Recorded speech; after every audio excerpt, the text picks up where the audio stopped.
اسی طرح سے ستر عورت جسم کا چھپانا بھی فرض ہے.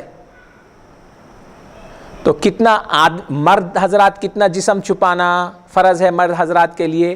ناف سے لے کے گھٹنے تک. ہاں ناف سے لے کے گھٹنے تک کا حصہ یعنی ایک انہوں بڑی ٹاول بن دیا یا بڑی ایسا لنگی، جو کوئی بھی کپڑا اتنا بندہ کہ جس کی وجہ سے ناف سے لے کے نیچے تک کا حصہ اگر اس کپڑے سے چھپ جاتا ہے اور اس کے پاس اتنا ہی کپڑا ہے، اس حالت میں اگر نماز پڑھ لے تو نماز ہو جاتی. تو الصلاۃ فی ثوب واحد جائز، ایک کپڑے میں نماز جائز ہے. تو وہ اس کے لیے ہے جس کے پاس کپڑے اپڑے نہیں ہے، شارٹیج ہے، ان لوگوں کی بات ہے یہ سب، تب ان کا مسئلہ الگ ہے. تو یہاں جو بات چل رہی اس کی حد تک کی بات کریں گے ہم. تو آدمی کے لیے جو ستر عورت ہے ناف سے لے کے گھٹنے کے نیچے تک، اور عورت کے لیے جو ستر عورت ہے پورا جسم ہے. اب اس کا حکم آئے گا کیسے ہے بلکہ.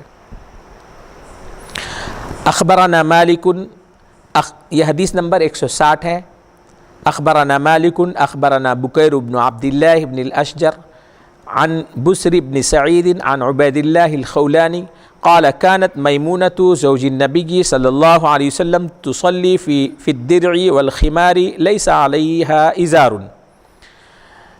امام محمد رحمۃ اللہ علیہ فرماتے ہیں کہ ہم کو خبر دی، امام مالک نے وہ فرماتے ہیں کہ ہم کو خبر دی بکیر بن عبداللہ بن اشجر نے، وہ فرماتے ہیں، وہ روایت کرتے ہیں بسر بن سعید سے، وہ روایت کرتے ہیں عبید اللہ خولانی سے، وہ فرماتے ہیں کہ میمونہ رضی اللہ تعالی عنہ جو اللہ کے رسول صلی اللہ علیہ وسلم کی زوج محترمہ ہیں، وہ ایک درع میں اور ایک درع اور اوڑھنی کے اندر نماز پڑھتے تھے اور ان کو ازار نہیں ہوتا تھا.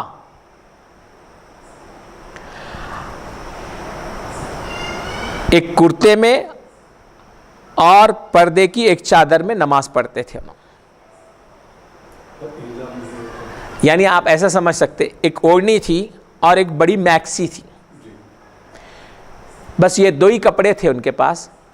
نیچے پہننے کے لیے جو شلوار کی جگہ پہ جو کپڑا تھا الگ سے وہ تیسرا کپڑا نہیں تھا. تو اس میں وہ یہ دو کپڑوں میں انہوں نماز پڑھتے تھے کا مطلب اس میں نماز ہو جاتی. کوئی فرمایا لیس علیہا ازار. اچھا اب وہ جو اوپر کی میکسی بولیے آپ آج کے دور کی، یا اوپر کا قمیص بولیے، وہ کتنا لانگ ہوتا تھا آگے آئے گا، اس کا تذکرہ ہے کہ وہ اتنا لمبا ہوا کرتا تھا کہ اس سے پورے قدم چھپ جاتے تھے، اس کا بھی تذکرہ ہے. اخبرنا مالک، حدیث نمبر 161 ہے 161. اخبرنا مالک اخبرنا ابن شہاب عن سعید بن المسیب عن ابی ہریرہ ان سائلا سأل رسول اللہ صلی اللہ علیہ وسلم عن الصلاة فی ثوب واحد قال آوا لکلکم ثوبان.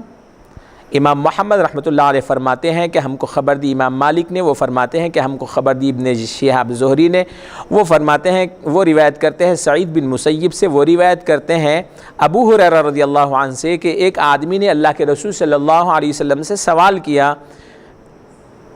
کہ ایک کپڑے میں نماز پڑھی جا سکتی کیا؟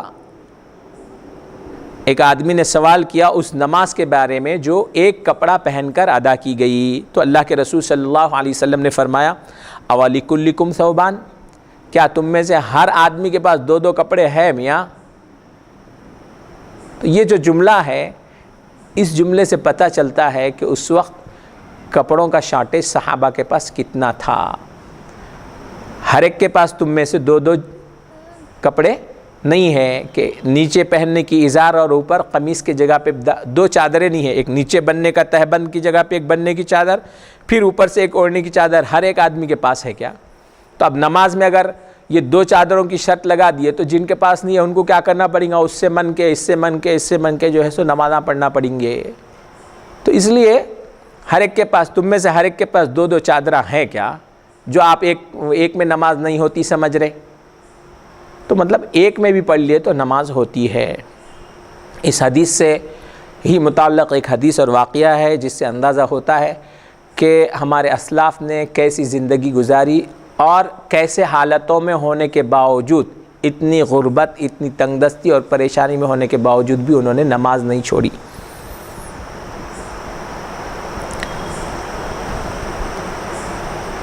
حضرت ابو امامہ رضی اللہ عنہ ایک صحابی رسول ہیں، بڑے عبادت گزار، اور اکثر و بیشتر ان کا مسجد میں وقت گزرا کرتا تھا، بڑی نمازیں پابندی سے پڑھا کرتے اللہ کے رسول صلی اللہ علیہ وسلم کے پیچھے، یہاں تک کہ ان کا لقب ہو گیا تھا حمامۃ المسجد، مسجد کا کبوتر، جب دیکھو مسجد میں دکھتے انہوں۔